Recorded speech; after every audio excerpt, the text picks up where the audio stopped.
Welcome to Holmes Racing Media.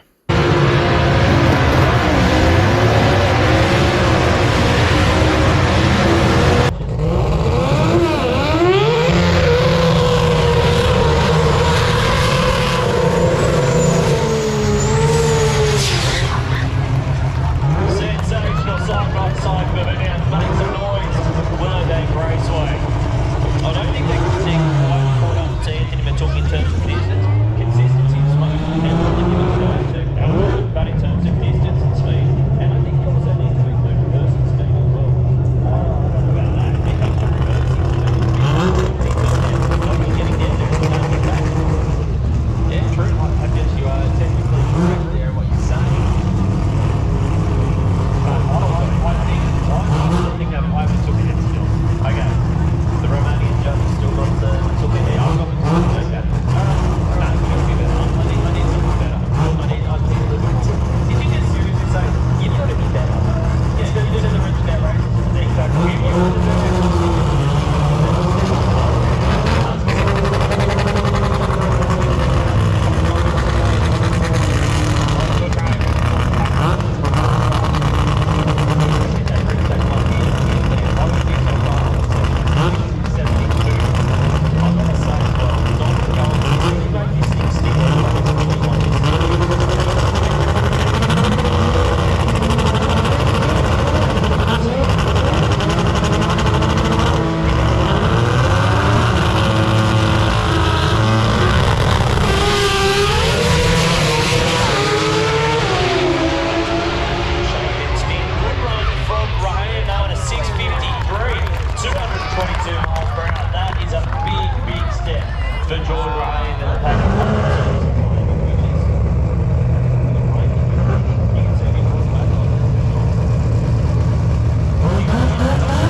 it's just another part of Queensland in the game. Every Queenslanders are here, you know. I mean, honestly, if you go in the bush or something, Queensland country.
Here it is. This is the famous Phil Penny of the 2JZ Honda 600. Another solid prize competition.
some of their strengths are there.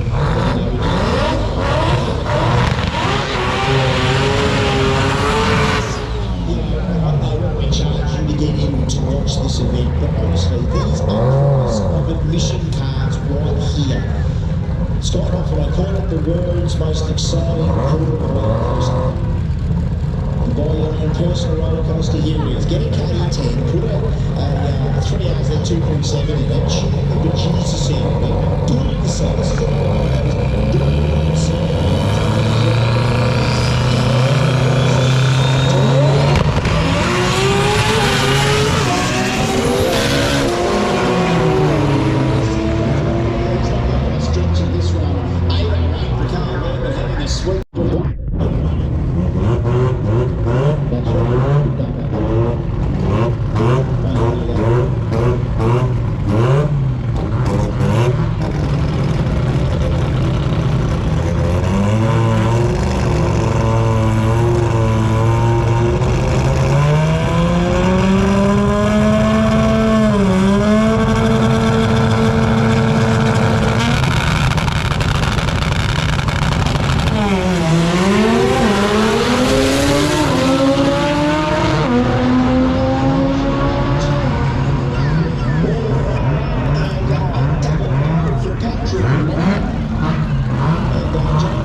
Statistics. I can tell you look ballistic, but I can't say statistic. Just come back up here. Yeah, Street 289. Round number 2 for Street 289. Getting on board with this, look, I don't know, Chris. The others, it's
we need everyone who hasn't been to haven't seen Twilight Park. Just watch the beautiful purge. It's nice and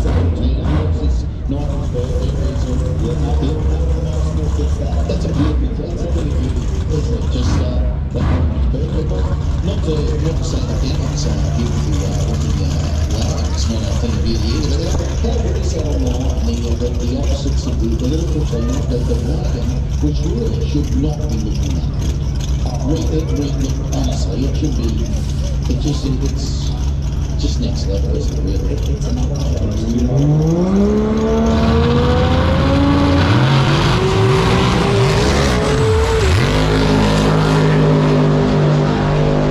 He's got the 7:43 in a sweet spot now, 7:38.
Does tend to take a little bit of time down there. So either way, it looks like we're good to go.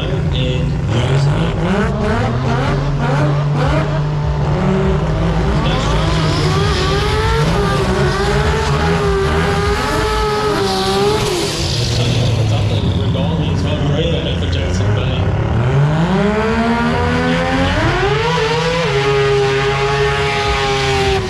no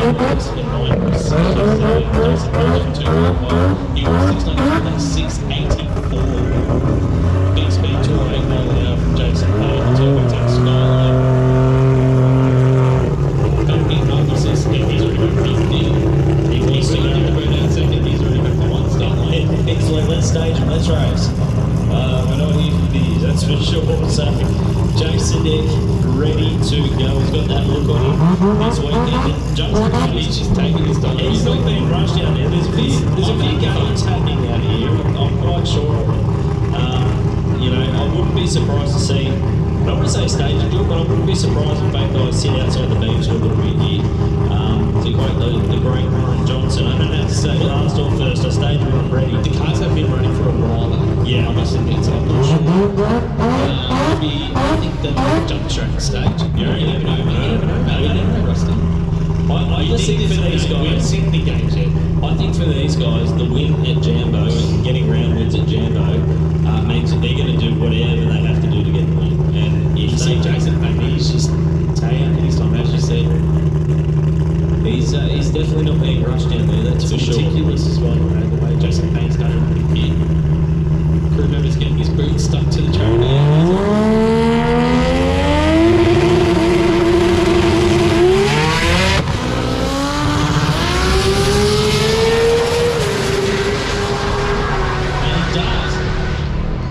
Shoots out early, still goes 7:03, 157 mile an hour. He had issues getting covered by Bruce. The deck was gone. He had that race in the bag, but then issues about half track because the deck and rolls through there for a 20-second pass there for Jason Deck. Not actually sure what happened with Jason. They're going to maybe missed a gear or something, because it launched fine. It went 113 to the 60, but it just died after that. The car was still running because it was still running smoke. Just not quite sure what happened there for Jason Deck, but either way, it is the Chicago shootout format, which means it's essentially round robin. Everyone comes back. As well. One team that we know can improve, just based purely on the numbers, is Justin Gregory, who's out there now in the RX-7 now. Qualified number 5 with a 907. Doesn't sound like a run when you consider the calibre of car that this is, but when you think that he went 195 miles per hour on that 907 with a pedal, that means that he should probably be somewhere around, you'd have to say, the high 6 second, low 7 second mark. Somewhere around there. Definitely low 7s. But Justin Gregory, when you look at that spin. So he's on a solo pass here. I believe there was a few withdrawals, unfortunately, with broken cars and things like that, but that's just the way that it falls.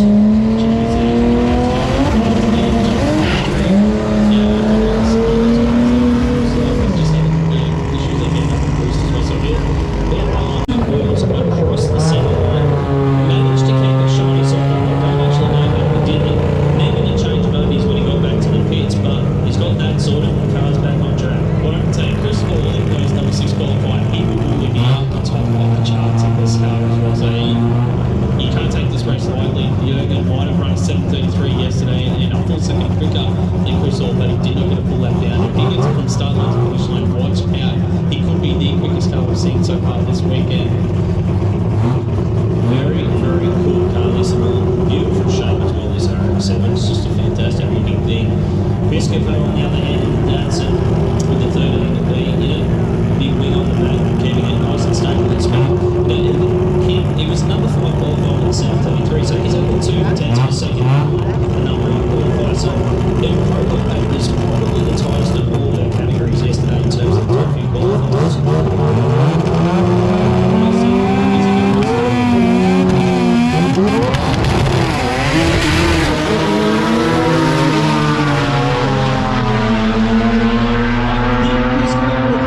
Going to get there. He does a 7:55, beats a 7:49 on a whole shot. 7:55 beats a 7:49. Chris Hall, unfortunately, was just asleep at the tree, but either way, 7:49 is a massive improvement over his 8:33 from qualifying, so they'll take something away from that. Yeah, exactly. That's more data on board for the team, and they can go back to the pits and look over it, and I think we can see more improvements from Chris Hall. Jürgen Piscopo gets the win there here in round 1 of racing. Very, very cool race there, side by side. Nothing like a whole shot win, that's for sure. Next up, it is George Haramis as we move into Pro Turbo. He was the number 1 qualifier. I don't want to say by a huge amount, because I think Jason was right around 675 at the time.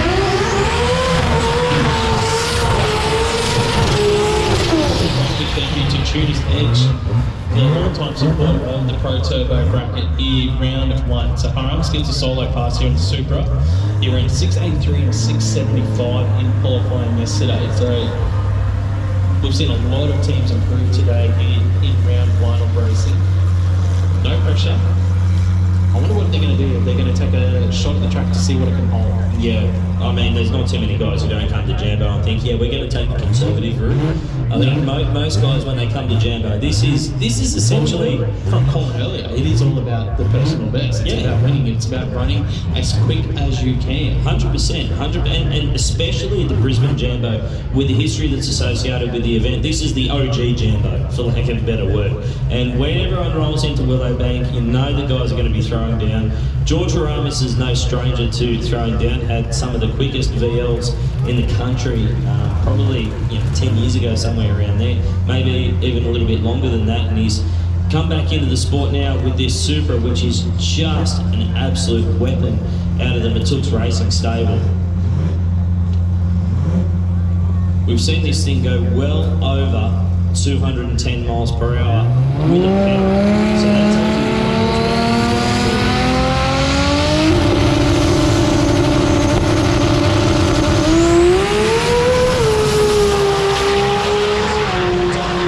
This is going to be a good one. 676 and 207 miles per hour. 676, so he runs bang on that. Yeah. So there is a lot to consider, a lot to play for here this weekend at the Garrett Advancing Motion Brisbane Jamboree. Moving now into our next category, which will be the Pro Compact Class, brought to us by McKern. Of course, McKern founded by Damien McKern. They've got over 30 accountants and accountants.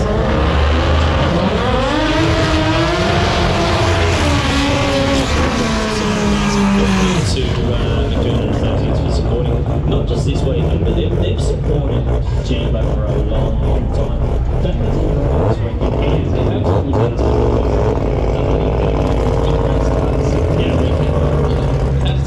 done that is actually a pretty cool reality. Just saying, when the company car is a race car. Just saying. Anyway, next up it is Sam Kiprios up against Alan Dodd G Mazda. And very cool dude racing for Boost Works. Comes in as the number 2 qualifier with a 713. So not giving the door of a 6-second pace, which in this 13 people, that's pretty stout. Sam Kiprios on the other hand, number 4 qualifier with a 719. Top 4 qualifiers in this category actually only separated by a 10th of a second. So very, very tight and true. Kiprios ran a PB, that 719 yesterday in style as well. So those guys are hitting some big numbers. Big race against Alan Gold though, as a number 2 qualifier with 713 in that Boost Works Mazda. Kiprios going forward in the media. He's in pre-stage. Waiting on Dodd now. First miracle Pro Compact, which is by McKern. Both these vehicles went 7 right in qualifying.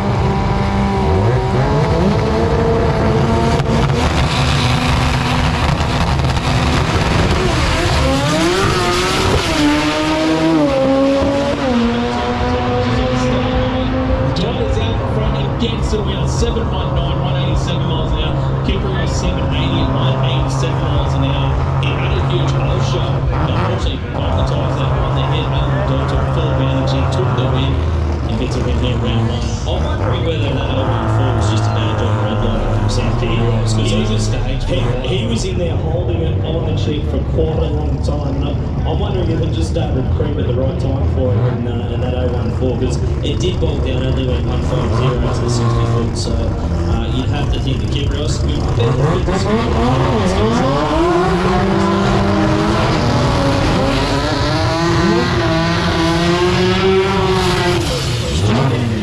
professional passes. We've got Anthony DeQuino, who's number 1 qualified in that X3 at 791 miles per hour, but Simon in the average safest limit, 717. So on paper, there's only 800s of a second between it, less than 1 mile per hour. If that's Both the drivers went over 190 miles an hour. yeah, qualified. So on for mine, this is the matchup of the first round of racing here in McKernan Associates Pro Compact. We don't have the lane choice here. Went the speedflow side of the racetrack. That's the grandstand side here at Willowbank Raceway. You can see Manu there about to move forward. Both these cars, as I said, went over 190 mile an hour. Nothing between them. They were 1 and 3 qualifying. Matchup around possibly the event so far. If you got the marquee matchup. It's been a while since we've tried to take one out. So, Anthony DeQueno from Mount Vernon in New South Wales, only less than 10 minutes from Sydney Dragway, so that is well and truly his home track, but he's been supporting Jambo for a long, long time. It's probably been this car for a couple of years. It's had a couple of different iterations and variations over the years, but looking at the hot tip, it's always been a real solid Iguano. In the RXA, he's from Victoria, so he's made a long track in Willowbank.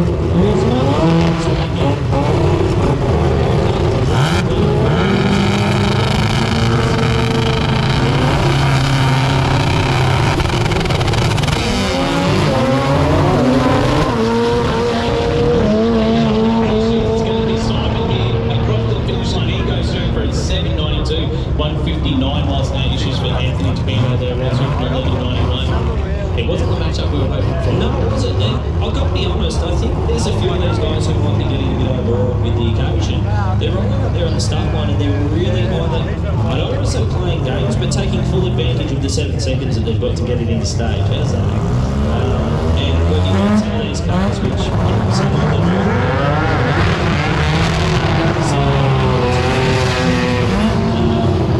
they do tend to break, they do tend to get a little bit hard to control as they're trying to hold the boost into it. But look, either way, Iguano, that's a round one loss for him. Iguano gets the win. And next up, we're going to have Chris Scott taking on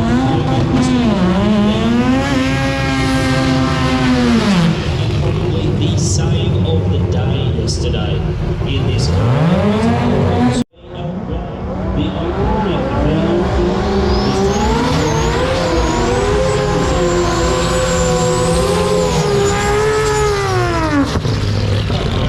is put your hands together for side-by-side burnouts between Regoli and Matuk. Who do you think had that one? It depends. Yeah, I was going to say, if we're judging it on quality and consistency of smoke, I've got to give it to Regoli. If we're talking distance and speed, I've got to give it to Matuk. Well, it's one of the things we've got to judge today is the best burnout. So, well, I'm going to put Regoli firmly in the frame for that one. we'll just write him down. And actually, in that case, if we want to guarantee Matuk to do a bigger burnout for the second round, then Regoli definitely won the burnout competition. Anthony Matuk is one of those guys. He wants to win everything. When he gets up to the start line, he wants to rip your throat out every single time. He doesn't care who's in the other lane. Doesn't matter whether he's doing a big burnout. Doesn't matter whether he's leaving the start line first. Doesn't matter whether he's beating at the other end of the racetrack. He wants to run the table. But he's our number one qualifier with that 662, only 190 mile an hour. So it wasn't a full pass either to get that number one spot. Regoli was our number 4 qualifier, but don't think that matters at the moment because they did not get a full lap down yesterday. They ran a for 990. They can go much, much quicker. Matuk cannot take this race lightly at all. Round one, back to the show.